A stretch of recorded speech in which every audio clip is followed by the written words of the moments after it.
Si eres el responsable de compras o estás relacionado con el mundo de las compras, este podcast está pensado para ti.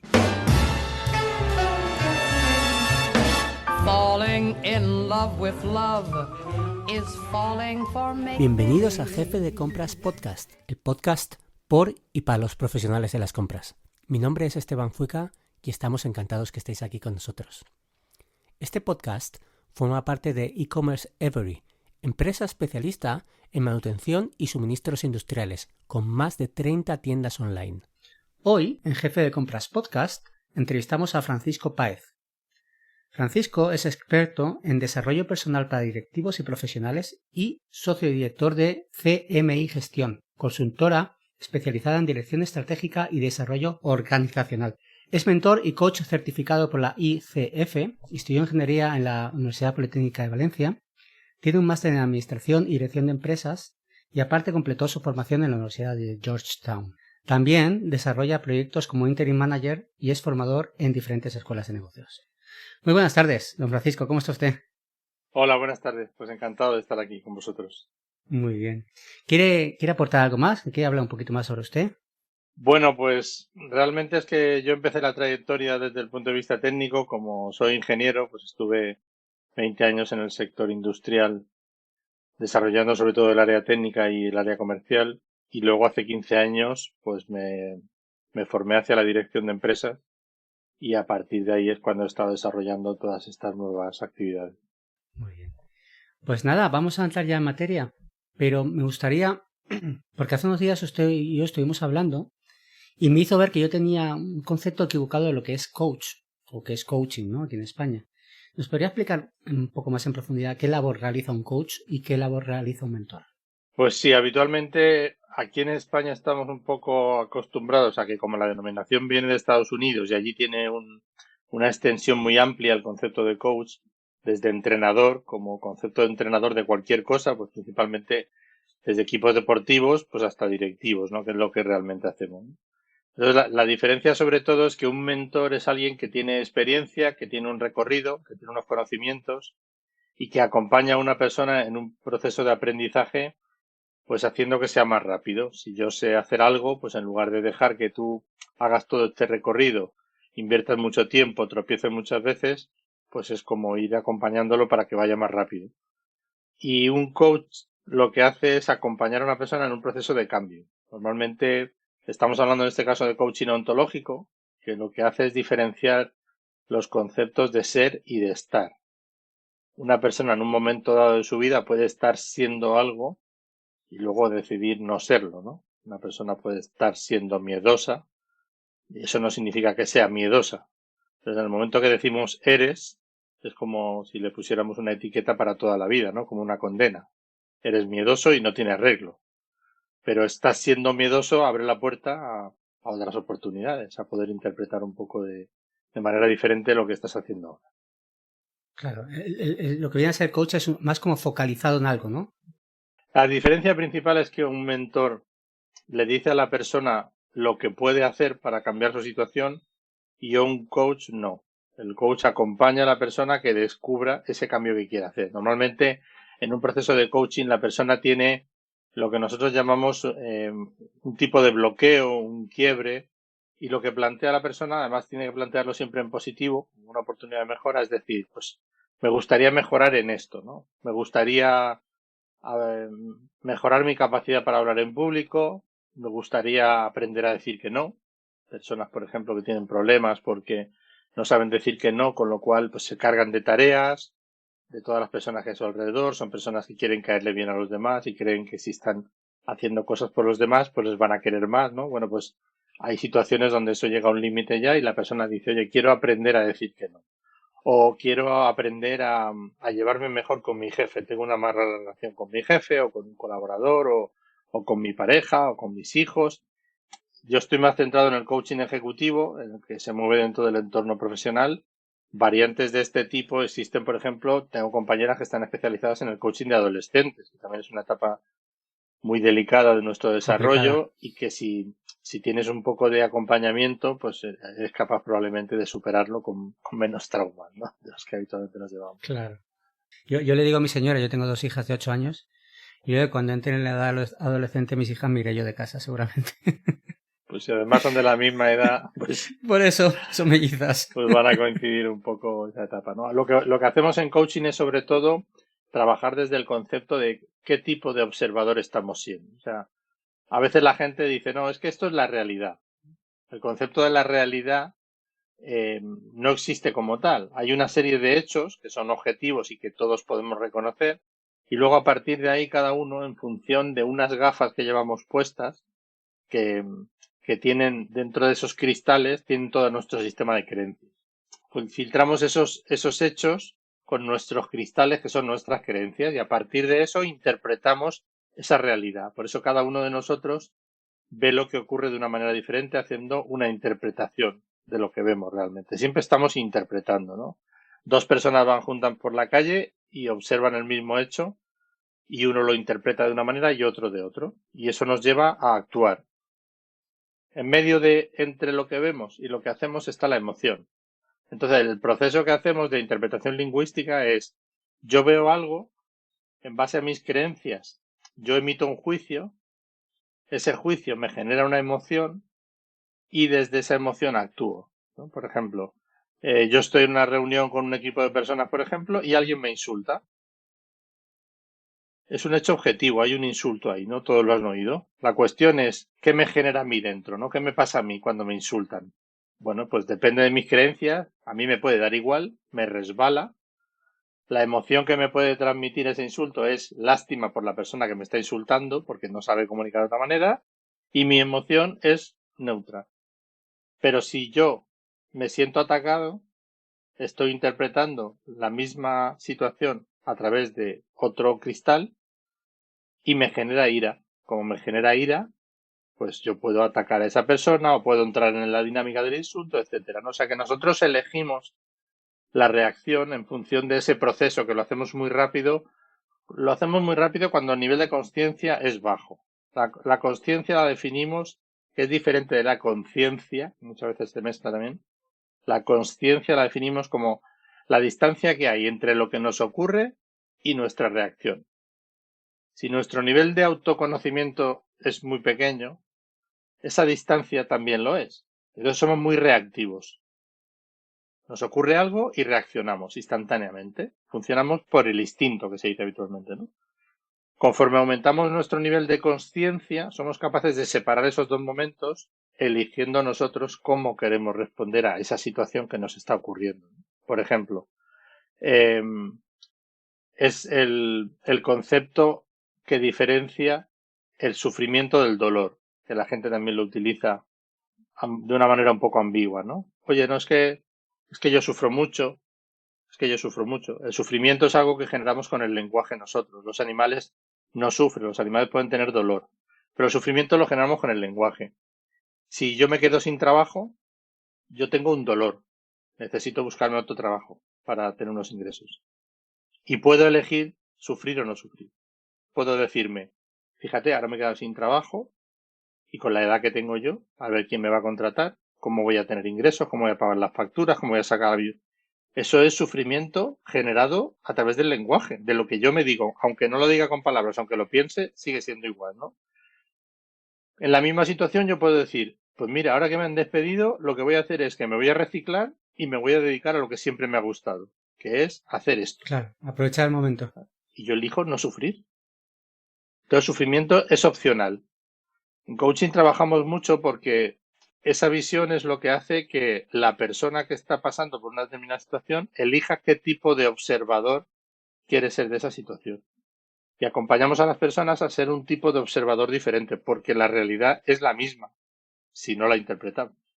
Y esa es un poco la diferencia, ¿no? Como mentor, pues yo te puedo acompañar. Uno de los casos más habituales de los últimos años son perfiles senior que las empresas están despidiendo para quitarse cargas en las estructuras de salarios, por ejemplo, ¿no? Personas, hablamos senior, pero hablamos de personas de 50 años, ¿sabes? No estamos hablando de 62 a punto de jubilarse, ¿no? Pero se están quitando. Si no se lo prejubila, ya está. Claro, están quitándose esos perfiles cuando son perfiles que tienen mucha experiencia. Claro, una persona que está en un puesto directivo dentro de una organización y ahora con 50 o con 55 años se ve en la calle y dice, vale, pues, ¿qué hago, no? pues una opción, igual que comentabas tú en la descripción de mi perfil, es trabajar como interim manager, ¿no? O sea, yo todo lo que yo sé se lo puedo ofrecer a una empresa, pero como externo, desde fuera. Vale, pero yo no sé hacer eso. Yo he estado como director de producción y sé dirigir una fábrica, pero no sé hacer nada de marketing, de organización, de recursos humanos, etcétera, ¿no? Bueno, pues un proceso de mentoring lo que hace es acompañar a esa persona en concreto en ese nuevo recorrido. Oye, mira, tienes que hacerte una página web, tienes que tener esta gestión, tienes que tener estas plantillas para hacer las ofertas, tienes que tener esto para organizarte las llamadas, utiliza un CRM de esta manera. Pues eso ya es mentoring, es decirte lo que yo sé, lo que a mí me ha servido, la experiencia que yo tengo, herramientas que yo conozco, metodologías. Ahí sí que vamos diciéndole a la persona qué puede hacer. Luego la persona tiene que elegir si quiere o no quiere. En relación a lo que decía antes, para resolver un conflicto, como ha dicho antes que le insultaba a alguien y la manera de verlo, para que actúe con más facilidad el consciente, todo el mundo dice que hay que parar y respirar. ¿Por qué es tan bueno respirar? Ese respirar, si te das cuenta, lo que hace es impedir que hagas tu reacción instantánea. Si somos reactivos por naturaleza, lo que te está diciendo eso, lo de respirar o contar hasta 10, ¿no? Que también se dice muchas veces, cuenta hasta 10, ¿no? Pues lo que estás haciendo es dejando un espacio entre lo que te ocurre y tu reacción. Es el mismo concepto. Le da pie a la conciencia, ¿no? A que actúe la conciencia. Claro, te da tiempo a pensar, o sea, evita la reacción instintiva, ¿no? Evita que seamos tan reactivos. Lo único es que pones un mecanismo artificial Que te ayuda. externo que te ayuda a coger ese hábito. Sí, te puede ayudar en una negociación perfectamente. Claro, sí, porque se supone que además de respirar, en ese tiempo tú tienes que estar pensando en algo. Claro. Porque si de todas maneras cuentas hasta 10 o terminas de respirar y le sueltas una barbaridad, pues tampoco has ganado la cosa. No ha servido de mucho, ¿no? Claro, por eso. Pero bueno, viene a ser ese concepto de vamos a darle conciencia a la situación. Voy a elegir. Yo voy conduciendo con el coche y una persona se me cruza, se ha saltado un stop y se me cruza y casi me da, ¿no? Yo puedo elegir cómo reacciono. Pero por defecto pitamos, le llamamos de todo, nos acordamos de su familia más cercana, etcétera, ¿no? Bueno, pues esa es la conciencia, nos ayuda a elegir, ¿no? Lo digo porque en la carretera se dan muchas situaciones, porque vamos en una situación muy de estrés, ¿no? El conducir hoy en día es algo como muy agresivo, un entorno muy exigente para las emociones. Pues a lo mejor llevas delante un coche y va muy lento en la rotonda, ¿no? Y tú dices, joder, que se me va a poner el semáforo en rojo y este coche va muy lento. Pues si te paras a pensar, puedes decidir, es que a lo mejor es una persona mayor, claro. Ya no tiene la capacidad de reflejo que tenemos nosotros y hay que darle un poco más de luego, espacio, ¿no? Perdone que le interrumpa, pero yo creo que siempre ha habido un plus ahí, que pasa también con las redes sociales e internet, que es como vas dentro de un vehículo, no estás andando por la calle y te encuentras con la otra persona. Es como que la persona, como está protegida dentro de un vehículo, es como más agresiva porque se siente distante a la otra, no sé si me explico. Porque pasa mucho, las reacciones entre las personas, cuando la tienes delante, cambia mucho a cuando estás dentro de un vehículo. Sí, porque parece que el vehículo te protege de la respuesta de la otra persona, ¿no? Si la otra persona se enfada con lo que tú le dices, pues bajas los seguros del coche, ¿no? Claro. Y te quedas ahí como más protegido. Probablemente eso ayude a que las personas que habitualmente no lo hacen, pues desarrollen esa actitud un poquito más agresiva y dejen salir más la ira, que a lo mejor sí estar alrededor de una mesa de reuniones, ¿no? Con la otra persona enfrente. Bueno, quería comentarle porque los jefes de compra dentro de la empresa suelen lidiar mucho aparte con el propio equipo, con otros departamentos dentro de la empresa. ¿Nos podría dar unas pinceladas de cómo trabajar el autoconocimiento para ser mejores profesionales? Pues mira, va conectado con eso que estábamos hablando de la consciencia, porque realmente lo que ocurre es que si nosotros queremos trabajar con otras personas, necesitamos entender a esas otras personas. Y antes de eso, necesitamos entendernos a nosotros mismos. Tenemos que saber quiénes somos nosotros. Si yo no sé quién soy yo, ¿cómo voy a entender a la otra persona, ¿no? Entonces el autoconocimiento es algo que es un recorrido que tenemos que hacer nosotros primero, ya sea para trabajar con un equipo nuestro o, como dices tú, para relacionarnos con otros departamentos, que suele ser una situación bastante habitual en las empresas, ¿no? Esas luchas internas entre departamentos. El autoconocimiento nos ayuda a ser mejores personas. Cuanto mejor persona soy yo, mejor me voy a relacionar con los demás. Cuanto mejor esté yo, mejor voy a ser capaz de tratar a los demás, ¿no? Eso, Spencer Johnson tiene un libro muy cortito que me gusta mucho que se llama mi minuto esencial. Y lo que nos invita es a que cuando el día a día nos lleva, como es habitual, ¿no? De aquí para allá, así como pollo sin cabeza por la vida, siempre apagando fuego detrás de una cosa u otra, ¿no? Lo que nos pide es que cuando notemos que estamos en esa situación, que nos paremos, un poco como ese anuncio que había de hacer un Kit Kat, pararte, parar el mundo y pensar en ti. O sea, decir, en este momento, ¿qué podría hacer yo para sentirme mejor? Yo. Y a veces es una cosa muy tonta, porque hay detalles que vamos teniendo ahí como en segundo plano que nos hacen sentirnos mal. Por ejemplo, si hace tiempo que no he hablado con mis padres, o hace tiempo que no he ido a ver a mis padres, o con mis hijos, para la gente que es más mayor, que tiene a sus hijos que ya no viven en casa, joder, y lo tienes ahí como en segundo plano y es algo que te va viniendo, ¿no? Y dices, joder, me siento mal porque no he ido, hace una semana que no he podido ir a ver a mis padres porque tengo mucho trabajo, porque voy de aquí para allá. Pues a lo mejor de repente dices, pues mira, ¿sabes qué? Voy a ir ahora. Hago una pausa, cojo el coche, me voy, les dedico una hora a mis padres, veo cómo están, y luego yo me voy a sentir mucho mejor. Como yo me voy a sentir mucho mejor, mi entorno va a estar mucho mejor. Entonces, esa parte de dedicarte a tiempo a ti mismo para estar tú mejor, que parece que pueda ser egoísta, en realidad beneficia a los demás. Porque si tú estás enfadado, cuando alguien se acerque a ti a pedirte algo en el trabajo, o cuando hables con un cliente, pues incluso puedes ser maleducado, ¿no? Pero si tú estás bien, eres un foco de energía positiva. Al final, el mundo se mueve con energía y eso se ve. O sea, hay ciertas empresas donde tú entras y parece que hay un nubarrón negro allí encima de todo el mundo dentro de la oficina, ¿no? Y hay otros sitios donde entras y parece que luce el sol dentro de la oficina, ¿no? Pues al final esa es la energía que desprendemos las personas. Y normalmente suelen ser espirales. Donde hay buena energía se va generando cada vez más. Y donde hay mala, pues se va generando cada vez más mala, ¿no? Entonces, ese minuto que decía, no tiene que ser una cosa trascendental. A mí me pasa a veces que es una tontería, pero para mí, por ejemplo, es importante, como yo voy a visitar clientes en mi trabajo, pues mi coche forma parte de mi imagen. A veces aquí en Alicante llueve tierra y el coche está sucio y cuando yo me voy a subir al coche digo, me siento mal porque no me representa el coche. Yo soy una persona organizada, limpia, me gusta llevar el coche limpio, ¿no? Bueno, pues a lo mejor cojo, voy a una gasolinera, le dedico 10 minutos, paso el coche por un túnel de lavado y salgo con el coche limpio y yo ya me siento mejor. Pues yo me siento mejor y el resto del día para mí es mejor y para los demás también, ¿no? El autoconocimiento pasa por empezar a pensar también en nosotros mismos. El problema es que desde pequeños en nuestra cultura nos han ido inculcando una creencia de que primero hay que mirar por los demás. Siempre hay que mirar primero por los demás. Y eso te lo han machacado desde pequeñito. Claro que hay que mirar por los demás, también.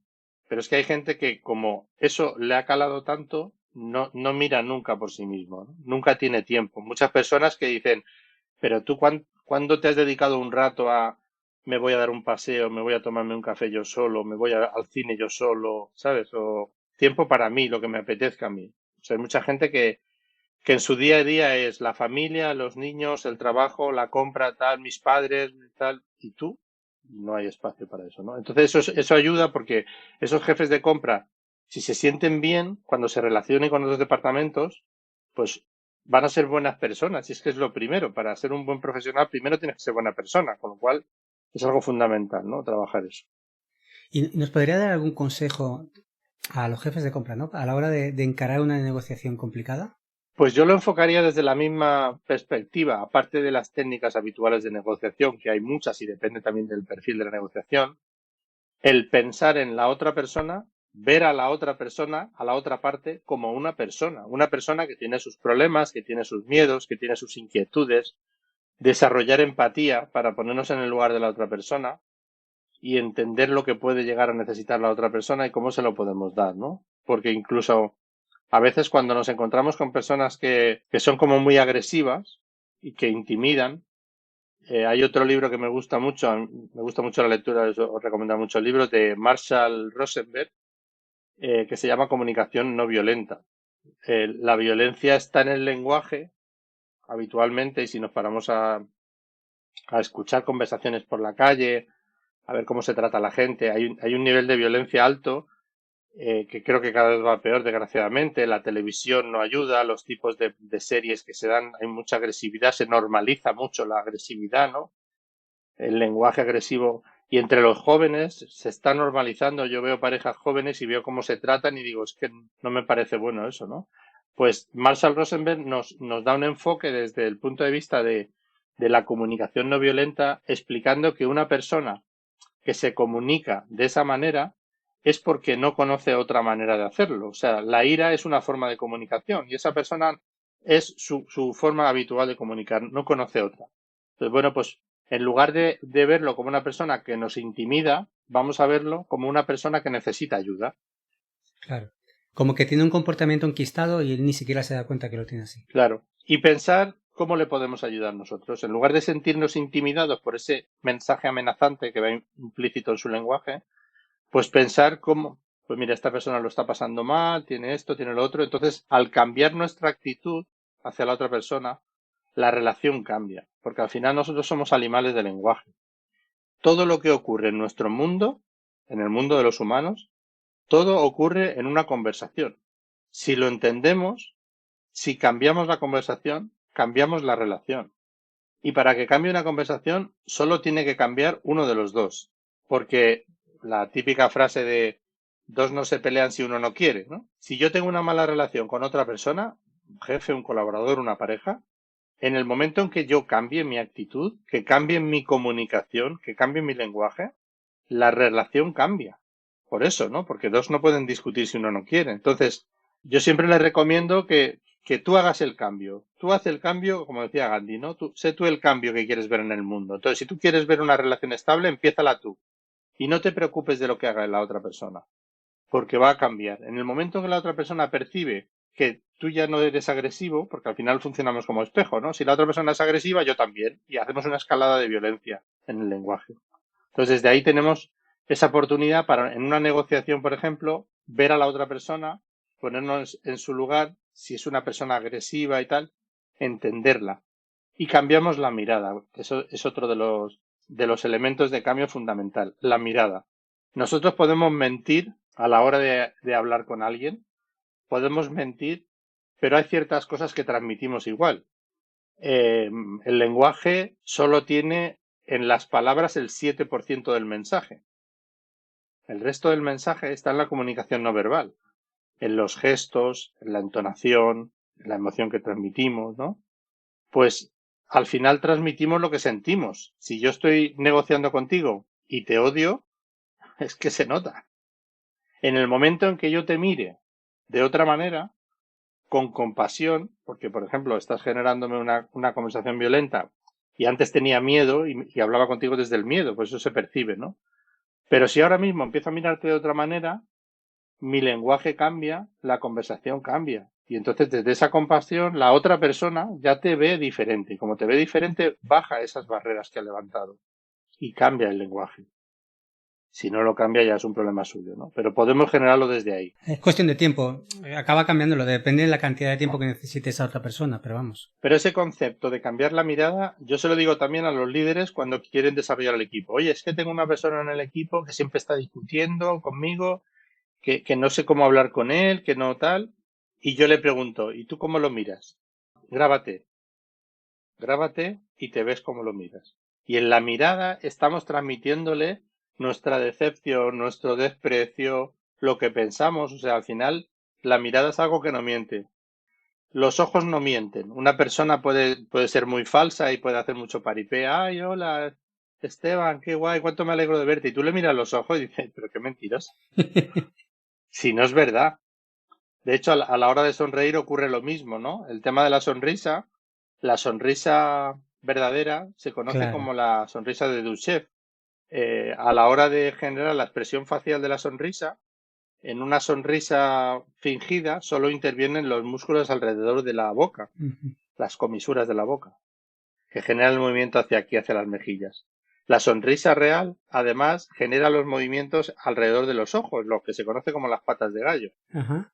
O sea, esas arrugas que se forman, que se dice, sobre todo las mujeres que se lo miran mucho, el tema de las patas de gallo, ¿no? Y se trata con crema y todas esas arrugas son de sonrisas verdaderas. De verdad, sonrisas sinceras. La sonrisa falsa no genera esas arrugas. Y la sonrisa verdadera se llama la sonrisa de Duchenne, porque este artista fue el que desarrolló ese concepto, que luego lo reflejaba en los cuadros y todo eso. Y entonces eso Es una diferencia. Y eso inconscientemente lo percibimos, aunque no sepamos cómo se llama, ¿no? Pero tú ves a una persona que está sonriendo y realmente dices, ¿es una sonrisa sincera o no? Y se nota por eso, ¿no? Claro. De hecho, ahora hay un problema por el tema de la estética, que a mí me pasó con una clienta que estábamos haciendo un proceso de coaching y yo veía que algo no iba bien. Y es que se había tratado con botox la frente. No se veía en la pata de gallo. Y no movía los músculos de la frente y de los ojos. Y yo decía, pero es que algo no está funcionando. Algo Y yo le falla, decía, a ver, no, perdóname, pero no me estoy centrando porque y entonces me lo contó. Dice, mira, es que ha pasado esto, ¿no? Que me he puesto botox. Y entonces, claro, toda la parte de arriba no genera expresión. Entonces es como muy artificial, ¿no? Deberíamos cambiar, Pues eso es lo que ocurre, deberíamos cambiarle el nombre a las patas de gallo y llamarle sonrisa sincera. Así la gente igual se la dejaría. Pues puede ser también, claro. La verdad que sí. Bueno, pues ahora es el momento de nuestro patrocinador, que es una app que se llama Asistente de Compras. ¿La conoce? Sí, estuve mirando. Ah, sí, ¿la ha bajado la app? ¿La tiene? Sí, la estuve mirando para ver cómo funcionaba. ¿Y qué le parece? Pues la verdad es que es muy interesante porque muchas veces necesitamos hacer algún tipo de compra que no son de los proveedores habituales y cuesta un poco decidirse. O sea que la verdad es que me parece muy interesante tener ahí un asistente donde poder preguntar, ¿no? Lo que se necesita y ver cómo. Sí, sí, encima en menos de 4 horas te da una respuesta en el correo electrónico, o sea que molestias ninguna. La verdad es que sí, la verdad es que va muy bien. Es muy interesante.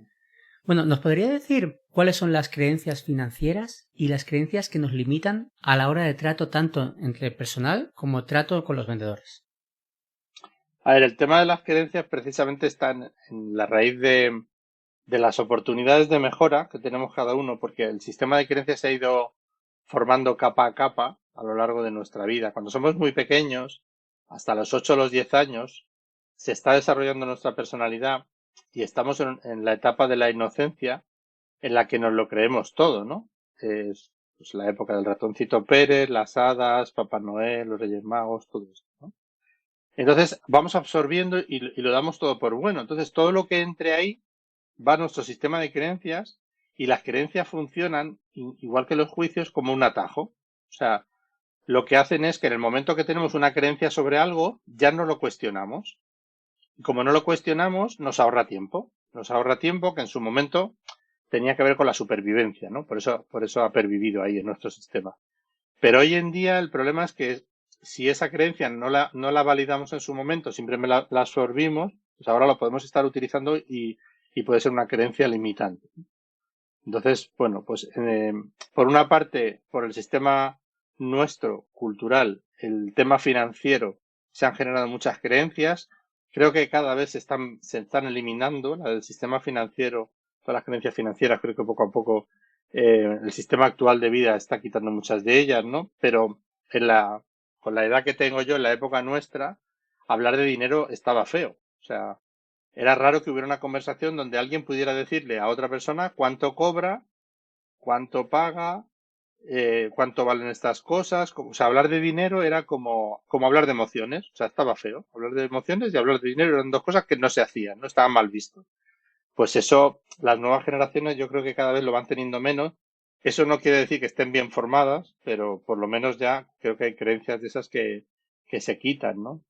Y entonces con el tema de las emociones ha ocurrido y al final muchas veces las personas ocultan sus emociones porque nos han enseñado que no está bien transmitir las emociones, ¿no? Entonces, si quitamos las emociones de la ecuación, queda como vacía, porque yo tengo una relación contigo y si no hablamos de la emoción, pues falta algo.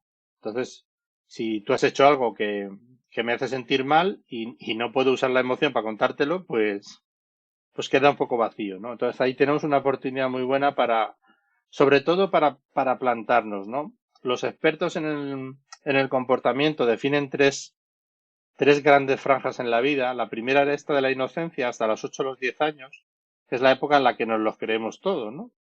A partir de ahí entramos en una segunda etapa que suele coincidir con lo que antes se denominaba la crisis de la adolescencia. Claro, los adolescentes llega un momento en que todo ese sistema de creencias que tienen ellos ahí les choca con su personalidad que empieza a emerger, ¿no? Y con lo que ven en el día a día. Entonces dicen, claro, es que a mí me han dicho que el mundo funciona así y a mí esto no me cuadra. como no sé gestionarlo, se genera esa crisis de la adolescencia, que es una lucha entre valores, ¿no? O sea, hay una serie de valores que me han inculcado desde pequeño, pero es que yo haría otra cosa diferente, ¿no? Y no saben gestionarlo. Esa es la etapa más difícil porque no sabemos cómo resolverlo sin ayuda, ¿no? Ahora, poco a poco se está incorporando más la educación emocional y esperamos que eso se mejore. Y luego la tercera etapa, la de la madurez, que yo creo que esa no la hace todo el mundo, hay gente que se la salta. Es lo que antes yo creo que se conocía como la crisis de los 40. Y ahora hay gente que la está haciendo un poco más tarde. Yo la hice a los 39. Que es de repente pararte porque hemos seguido una inercia, ¿no? O sea, culturalmente nos han llevado por un recorrido que era, eres pequeñito y haces lo que puedes para sobrevivir, es lo que te ha tocado. Luego vas al colegio y haces lo que te dicen. Y a partir de ahí tienes un recorrido marcado, tienes una serie de etapas de estudiar, luego aparte puedes estudiar música, inglés o hacer karate, ¿no? Te van llevando, ¿no? Como por un caminito. Luego terminas una carrera, te buscas un trabajo, antes hacíamos la mili por en medio también, ¿no? Y luego buscas una pareja, te casas, tienes hijos, hipoteca, por supuesto, viajas en verano, en invierno, o sea, nos han ido llevando por un camino. Y de repente hay una edad en la que no todo el mundo le pasa, pero empiezas a cuestionarte si realmente estás donde quieres estar, si quieres seguir haciendo eso que has llevado haciendo hasta ahora, ¿no? A mí me pasó a los 39 y pasé una noche en blanco y por la mañana me levanté y pensé, tengo que cambiar de vida. Vaya. Y avisé en la empresa en la que estaba de que llevaba 20 años trabajando ahí. Y pregunté cuál era el plan de futuro y como no me convenció, en realidad no había plan de futuro, Por eso no lo convenció. vamos a seguir así. Y yo dije, vale, y entonces les avisé, dije, dentro de un año dejo la empresa, ¿no? Avisé con un año de antelación.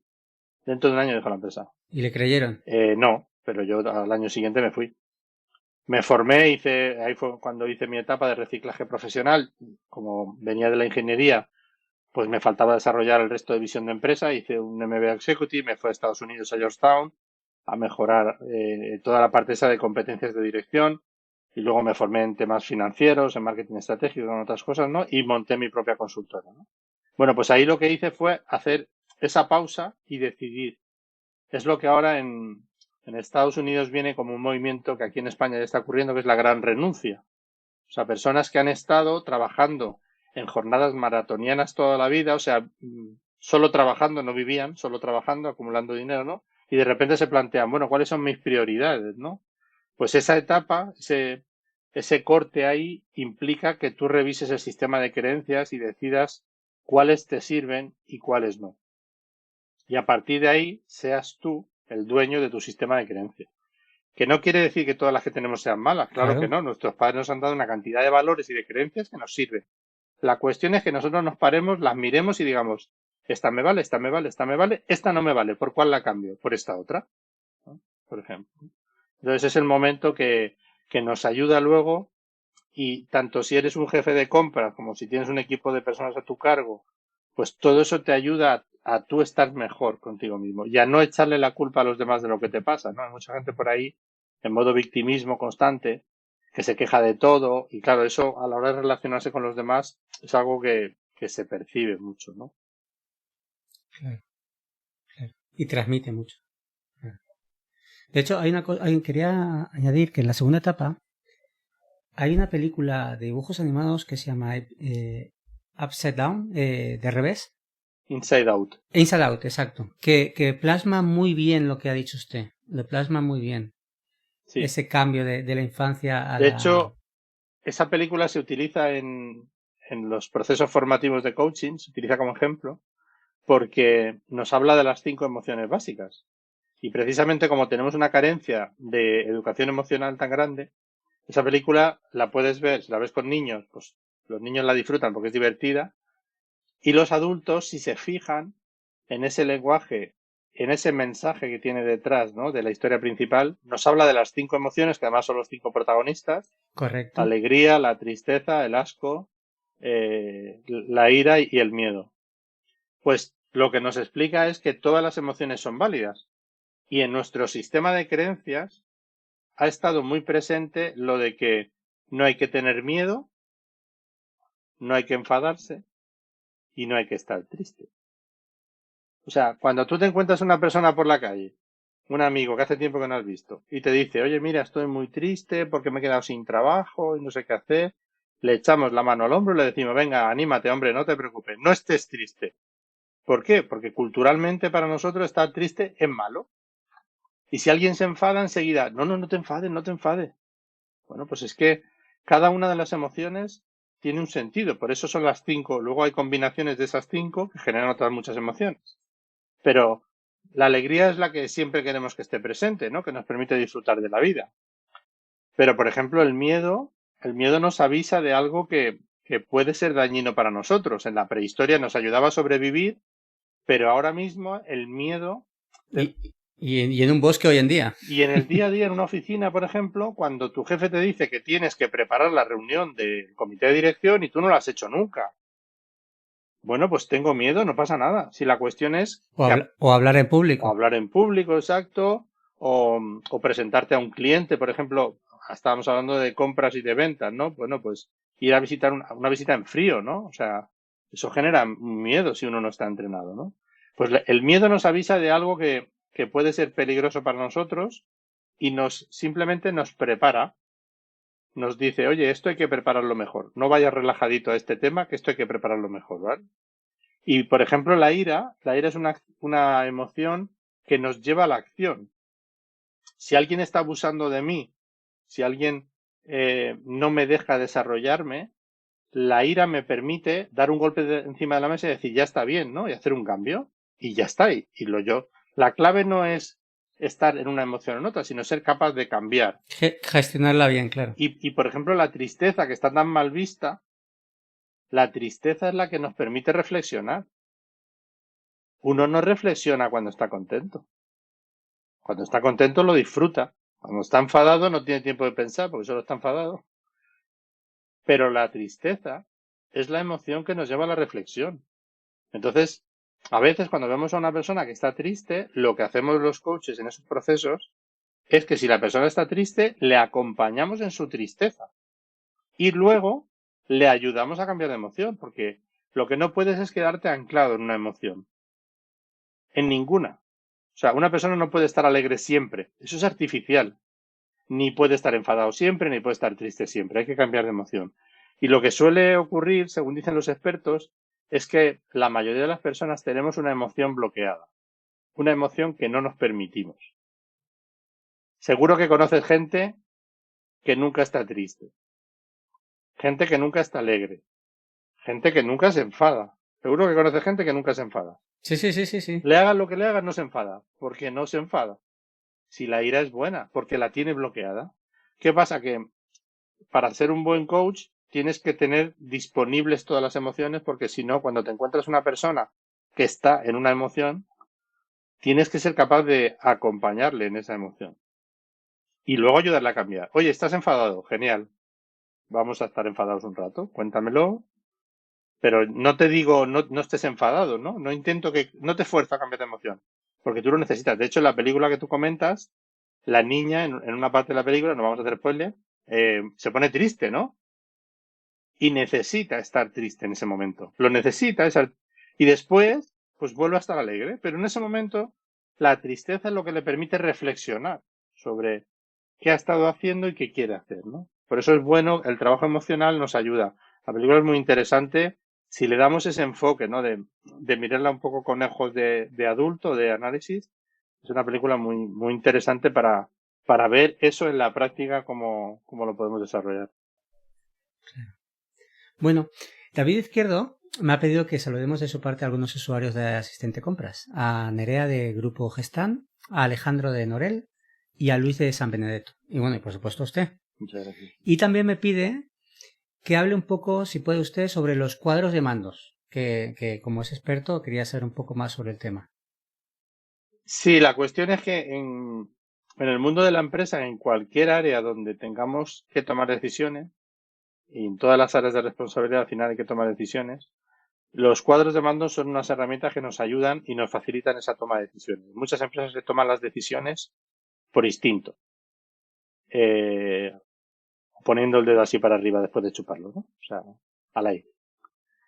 Lo que ocurre es que ese instinto a veces está basado en la experiencia, lo llamamos instinto, Pero al final detrás de ese instinto hay una acumulación de experiencia. Hay un trabajo detrás. El problema es que claro. hoy en día el mercado está cambiando tanto que las referencias ya no sirven durante tanto tiempo como antes, ¿no? Los modelos predictivos ya no son como los de antes. Los cuadros de mando son herramientas que permiten de una manera muy rápida recoger una información y a través de un algoritmo que hemos definido previamente nos proporcionan la información clave para tomar las decisiones. Entonces son herramientas que un jefe de compras, un director de cualquier área, un director comercial, necesita herramientas para tomar decisiones. Por ejemplo, pues analizar de manera rápida cuál es la cartera de productos donde estamos perdiendo más dinero, cuál es la cartera de productos que ha subido tanto. Ahora, por ejemplo, con todo el tema de la subida de precios, ¿no? Pues cómo impacta la subida del combustible en mi producto. Es que puede impactar un 20 o puede impactar un 80, dependiendo de lo que yo estoy vendiendo. ¿Cómo lo sé? Lo tengo que intuir. Porque al final ese combustible que ha subido impacta en toda la cadena. Resulta que mi materia prima viene en un camión. Pero es que mi materia prima se ha fabricado en una máquina que consume electricidad, que también ha subido. Entonces, todo eso lo trasladamos a través de un algoritmo a una herramienta de manera que los responsables de tomar decisiones tienen al alcance de la mano algo que detrás necesita un humano. Tanto es que se habla ahora de la inteligencia artificial y de todas estas herramientas. Todas esas herramientas están a disposición de las personas. O sea, no van a sustituir. La inteligencia artificial no va a sustituir a las personas. Al final, detrás de la inteligencia artificial, habrá una persona que toma la decisión final, con la sugerencia de la inteligencia artificial, ¿no? Porque tiene una capacidad de análisis mucho más rápida que la nuestra, ¿no? Puede analizar millones de patrones, millones de datos, ¿no? Entonces, los cuadros de mando ayudan a eso. Por ejemplo, en los supermercados utilizan esas herramientas desde hace muchos años para ver cómo distribuir los productos en las estanterías. O sea, los productos en las estanterías de las grandes superficies no están al azar. No. Está muy estudiado. Ni el carro. Claro, está muy estudiado dónde está situado cada producto y normalmente los productos de primera necesidad siempre están en la parte más baja de la estantería o la parte más alta de la estantería, porque esos los vas a coger sí o sí y te esfuerzas. Los que te ponen a la altura de la vista son los productos que ellos quieren que consuman, ¿no? Este producto al lado de esto otro, pues lo que hacen es estudiar, por ejemplo, los tickets de compra. Por eso las cadenas de supermercados se empeñan en darte una tarjeta de fidelidad para hacerte descuentos, porque si al ticket de compra le asocian la información demográfica, esa información tiene mucho más valor.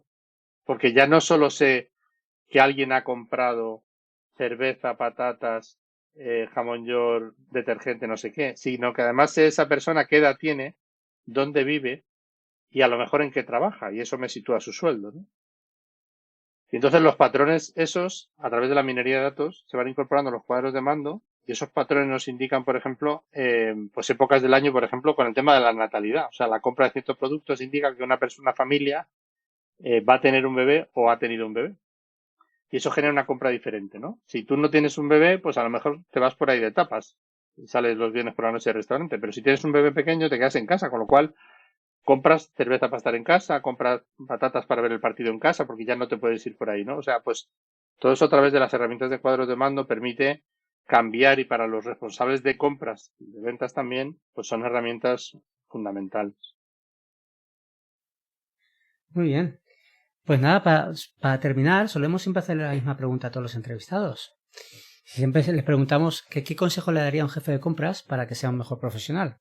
Aunque ya ha dado muchos, todo hay que decirlo.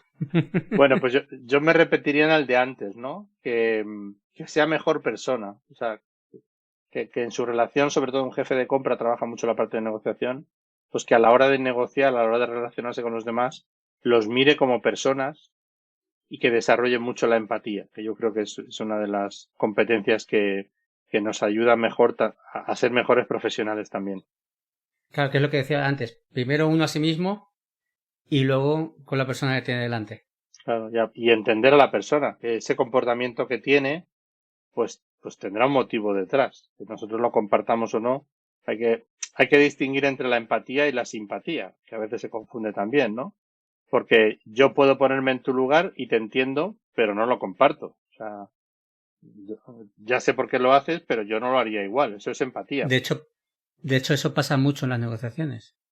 Claro. ¿No? Porque siempre alguien cede veces algo, todos cedemos algo. Entonces, ¿no? Sí, esa simpatía a veces distorsiona un poco la negociación, efectivamente.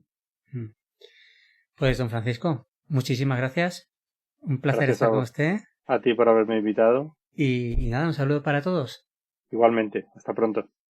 Le recordamos que este podcast ha sido patrocinado por asistentecompras.com, la app creada para ahorrar tiempo a los jefes de compras. ¿Cómo funciona? Entra en la app y le explica qué está buscando. El asistente personalizado lo buscará y le responderá a su correo electrónico. Ya está disponible en la App Store o en Google Play. Si te ha gustado el episodio de hoy, la mejor forma de agradecérnoslo es dejarnos una bonita review de 5 estrellas en Apple Podcast, iVoox, Spotify o en tu plataforma de podcasting favorita. Y si todavía no te has suscrito a nuestro canal, no olvides hacerlo para no perderte nada de los próximos episodios.